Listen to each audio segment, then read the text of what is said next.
वो नाकाम चचा के घर से निकल आई थी, लेकिन आगे के रास्तों से नावाकिफ। कोई उम्मीद की किरण नहीं थी। मायूसी की चादर धीरे धीरे उसे अपनी लपेट में लेने लगी थी। वो चलती चलती मेन रोड पर आ पहुंची थी। बेटी, टैक्सी ड्राइवर ने आवाज़ दी थी, बाबा आप अभी तक यहीं हैं? वो पूछ बैठी। जी बेटी, वापसी की कोई सवारी नहीं लगी अभी तक, तो यहीं मुंतज़िर खड़ा हूँ अपने नसीब की रोज़ी के लिए। वो शफकत से मुस्कुराते हुए उसे बिल्कुल अपने अब्बू जैसे लगने लगे। क्या हुआ, तुम्हारे चचा का घर नहीं मिला? आयशा के चेहरे की परेशानी वो देख सकते थे। घर तो मिल गया, लेकिन मेरी मंजिल नहीं मिली। मुझे रहने के लिए कोई मुनासिब जगह चाहिए। आप तो इतने सालों से टैक्सी चलाते हैं बाबा, क्या आप मेरी मदद कर सकते हैं? हालात से मजबूर वो उनसे ही मदद मांग बैठी। बेटी, जब भी कोई लड़की दूसरे शहर से नौकरी की गर्ज से आती है तो हम उसे स्टेशन से सीधे हॉस्टल उतारते हैं। मेरा तो बच्चा भी साथ है बाबा। उसने गोद में मौजूद अब्दुल्ला पर नज़र डाली। अल्लाह ने अब्दुल्ला को बहुत सुकून वाला बच्चा बनाया था। वो बिल्कुल नहीं रोता था। जब भूख लगती तो हार पैर चलाता, कभी कभी थोड़ा सा रोता तो हिलाते ही चुप हो जाता। बेटी, ऐसे भी हॉस्टल हैं जहाँ बच्चों के साथ रह सकते हैं। अगर तुम कहो तो मैं ले चलता हूँ। वो टैक्सी का दरवाज़ा खोलकर उसे देखने लगे। जी ले चलें, बस यही एक रास्ता रहा था अब उसके पास। सोचने की कोई गुंजाइश नहीं थी। जल्दी सैयद हॉस्टल के बाहर खड़ी थी। वो सुबह होटल से निकली थी और अब शाम के 4 बजे थे। बेटी, मैं यहीं खड़ा हूँ, तुम अंदर जाकर देख लो। अगर तुम्हें ठीक लगता है तो बता देना आकर, नहीं तो मैं वापस ले चलूँगा। वो वहीं रुक गए। सारी मालूमात लेने के बाद उसने वहीं रुकने का फ़ैसला किया। मैं यहीं रहूँगी बाबा, आपका बहुत शुक्रिया, आपने मेरी बहुत मदद की। वो बाबा को बताने वापस आई। ये मेरा नंबर है बेटी, कभी कोई मसला हो तो याद कर लेना। एक पर्ची उसकी तरफ बढ़ाते हुए वो अपनायत से बोले, बहुत शुक्रिया। आयशा उनके एहसानमंद थी। किराया चुकाकर वो वापस हॉस्टल में आ गई। ज़िंदगी का एक नया सफ़र शुरू होने जा रहा था। सब रिश्ते छोड़कर उसने औलाद को चुन लिया था। अब वही औलाद उसका सब कुछ थी। आज उसने एक नया सबक भी सीखा था। सब मर्द मुगीस नहीं होते, सब मर्द आमिर नहीं होते। कुछ टैक्सी वाले बाबा जैसे भी होते हैं, बेलौस मोहब्बत करने वाले, बेगर्ज साथ निभाने वाले। ज़ैनब भागते हुए सर्वेंट क्वार्टर में आई थी। जल्दी से दरवाजे को कुंडी चढ़ाई।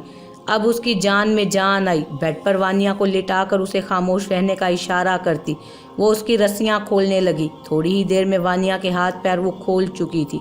वानिया बिल्कुल चुप थी। मेरी बात सुनो बच्ची, अभी वो लोग तुम्हें ढूंढेंगे, मैं तुम्हें छुपा लूँगी, बस तुम शोर ना करना। फिर मैं तुम्हें तुम्हारी अम्मा के पास छोड़ आऊँगी, समझ गई ना? वानिया ने सर हिला दिया। वो बहुत डरी हुई थी। ज़ैनब ने हमना के कपड़े वानिया को पहनाए और उसे वानिया के साथ ही बिस्तर में लिटा दिया। हमना गहरी नींद में थी। थोड़ी ही देर में वानिया को भी नींद आ गई। चल चारों साथ चलते हैं, बहुत हो गया झगड़ा, ऐसे ही सुबह हो जानी है। एक ने रास्ता निकाला। चारों एक साथ? वो बच्ची है छोटी, इस बार हम बहुत छोटी मछली पकड़ लाए। एक ने अफसोस किया। शराब की बोतल पर बोतल खाती होती जा रही थी। चल ना, तुझे कौन सा निकाह पढ़वाना है उससे, सुबह फेंक देंगे किसी कचरा कंडी में। नशे की हालत में हर हद पार कर चुके थे। चारों 1 घंटे की जंग के बाद डोलते कदमों से कमरे में पहुंचे। खाली कमरा उनको मुंह चिढ़ा रहा था। चारों को एकदम जैसे होश आया। कहाँ गई बच्ची, तूने ठीक से बांधा नहीं था क्या? वो एक दूसरे को इल्ज़ाम देने लगे। तू बांध लेता ना, सारा काम मैं करूं, मज़े सबके। एक दू बदू बोलता दूसरे को धक्का देने लगा। लड़ना बंद करो, यहीं कहीं होगी, ढूंढो उसे। एक ने खुद को संभाला और दूसरों को होश दिलाया। सबने चेहरे पर पानी मारा और बंगले में ढूंढ मचा दी। नशा अब भी कम नहीं हुआ था। नहीं है बंगले में कहीं, चलो खान से पूछें। चारों ने लड़खड़ाते हुए बाहर की तरफ कदम बढ़ा दिए। खान, बच्ची कहाँ है? सीधे सवाल करते वो खान के ओसान खता कर रहे। कौन सी बच्ची साहब? वो हकला गया। वही जिसे हम लाए थे। आप लोग तो किसी को साथ नहीं लाए आज? खान ने बिना सोचा समझे जवाब दिया।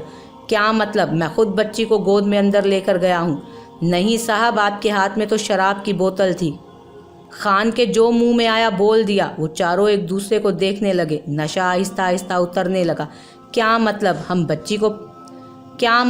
बच्ची को पकड़कर नहीं लाए? वो चारों अचंभे में पड़ गए। लाए थे, मैंने खुद उसे पकड़कर गाड़ी में खींचा था। एक ने यकीन से कहा। पीने के बाद सबसे तेरा दिमाग कम काम करता है, आया बड़ा। दूसरे ने उसका मजाक उड़ाया। ए खान, सच सच बता, हम किसी को नहीं लाए थे। वो शशोपंत का शिकार हुए। नहीं साहब, खान को कुछ हौसला हुआ। अरे मैंने खुद पकड़ा था, रस्सियों से बांधा भी था, एक मानने को तैयार ही ना था। तो क्या खान झूठ बोल रहा है? जिसका बंगला था वो चिल्लाया। चारों ने खान को देखा। साहब नशे में आप लोग थे, मैं नहीं। खान डट गया। और अगर आप लाए थे तो कहाँ है फिर बच्ची? खान ने इतने मजबूत लहजे में कहा कि वो चकरा गए। शायद आज ज्यादा ही पी ली, अब तो सुबह होने वाली है। वो चारों वापस अंदर पलट गए। खान ने सुकून का सांस लिया था। आज ज़ैनब ने उसको मालिक से बेवफा कर दिया था, मगर ज़ैनब कहती मालिक तो वो है जो ऊपर है। फिर तो खान ने आज पहली दफ़ा वफादारी निभाई थी। खान 2 दिन हो गए, कब उस बच्ची को उसके माँ बाप के पास छोड़कर आएंगे? मुझे भी गांव जाना है अगले हफ्ते। ज़ैनब ने खामोश बैठी वानिया को देखकर पूछा। कुछ दिन और सब्र कर ले ज़ैनब, उन्हें मेरी बात पर पूरी तरह यकीन नहीं आया। वो नज़र रख रहे हैं मुझ पर। गांव जाने की इजाज़त मैं बहुत पहले ही ले चुका हूँ साहब से, इसलिए जब हम गांव जाने के लिए निकलेंगे तभी उसे उसके घर पहुँचा देंगे। यही एक रास्ता है, जब तक तू अच्छी तरह समझा दे इस लड़की को। खान ने तफसील से उसे समझाया तो ज़ैनब की बात समझ में आ गई।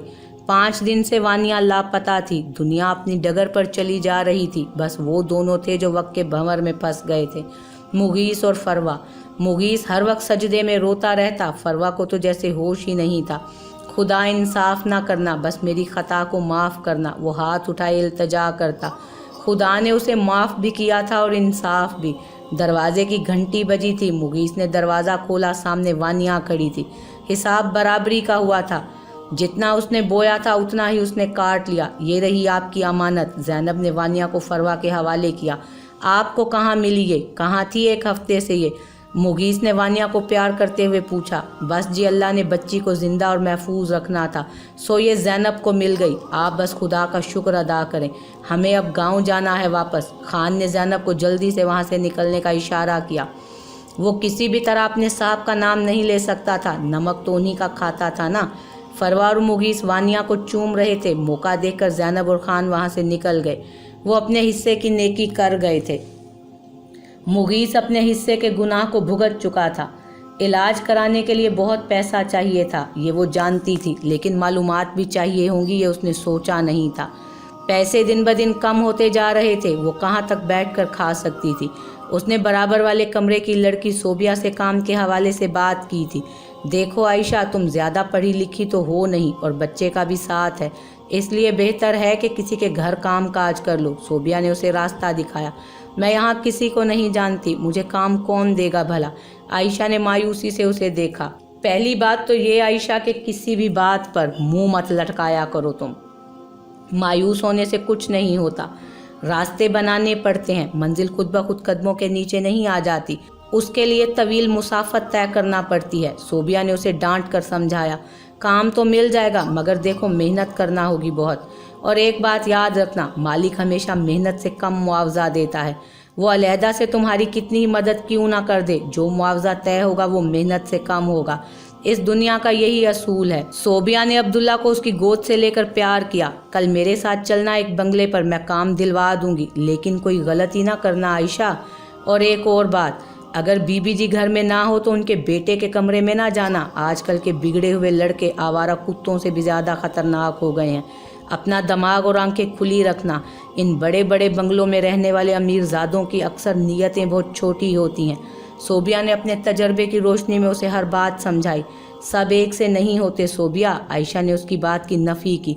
हाँ, सब एक से नहीं होते, मगर एहतियात लाजिम है कि मर्द को बहकते देर नहीं लगती। सोबिया ने अब्दुल्ला को वापस उसकी गोद में दिया। सुबह ही सोबिया उसे अपने साथ लिए निकल गई। गाड़ी सिग्नल पर रुकी तो किसी ने खिड़की में आकर ताली पीटी। आयशा चौंक कर पलटी। खूबसूरत नकूश, उजला रंग, बड़ी बड़ी आंखें, लंबा कद और सुनहरी बाल। अगर वो मर्द होता तो हसीन होता, और अगर औरत होता तो एक ज़माना उसका दीवाना होता। बस वो दोनों नहीं था, वो एक अधूरी ज़ात थी। बाजी अपने बच्चे की खुशी में कुछ दे जाओ, वो आयशा से मुखातिब हुआ था। आयशा बस उसे देखे गई। अब्दुल्ला, उसका अब्दुल्ला। उसे लगा जैसे किसी ने वक्त का पहिया घुमाया हो और अब्दुल्ला बड़ा हो गया, उसका जिस्म कांप गया। आयशा ने जल्दी से अब्दुल्ला को अपनी चादर के अंदर किया। अरे बाजी, बच्चे का सदका ही दे जाओ। वो ताली पीट पीट कर उसे दुआएं देने लगा। कोई काम क्यों नहीं करते? इतना मेकअप चढ़ाकर यूं मांगना क्या शर्म नहीं आती? आयशा ने दुख से पूछा। लो बाजी, हमें कौन काम देगा, लोग तो हमें जीने नहीं देते। वो तल्ख मुस्कुराहट चेहरे पर सजाए खड़ा था। कोई तो काम मिलेगा, आयशा ने फिर पूछ लिया। पैदा होते ही माँ बाप के लिए धब्बा बन गई, बहन भाइयों को हमसे शर्म आने लगी। बोलते बोलते वो पल भर को रुका, शायद कोई आंसू हलक में उतरा था। रिश्तेदार थूकने लगे, मोहल्लेदार बातें बनाने लगे। खुसरा है, हिजड़ा है, नामर्द है, माँ ने कोई गुनाह किया है जो ये पैदा हुआ है। बस ऐसे ही लफ्ज़ किसी हार की तरह हमारे गले में डालकर हमें नंगा किया गया। उसका लहजा नम होने लगा था। गाड़ी ट्रैफिक जैम में फंसी हुई थी, गाड़ियों के हॉर्न, बेतहाशा शोर, लेकिन आयशा को सिर्फ उसी की आवाज़ सुनाई दे रही थी।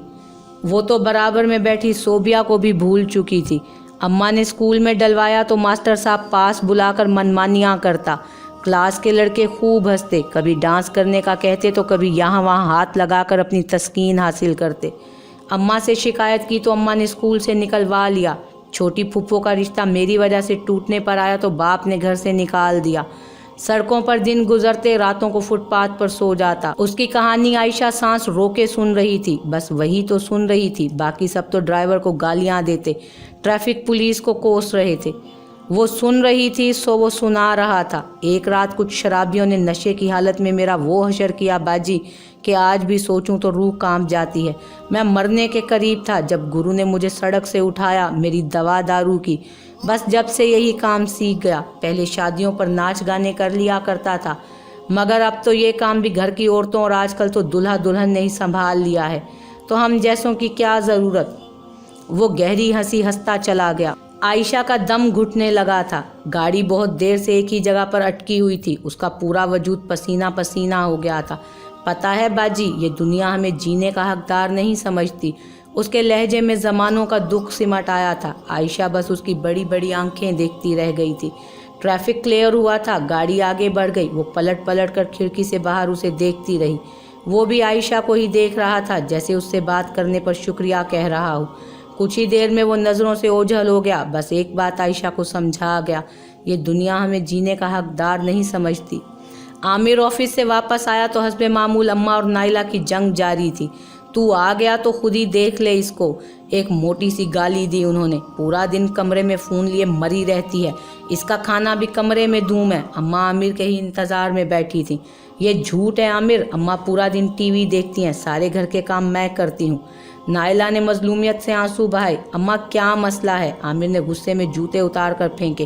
क्या मतलब आमिर, तुझे मेरी बात पर यकीन नहीं? अम्मा को सदमा पहुंचा।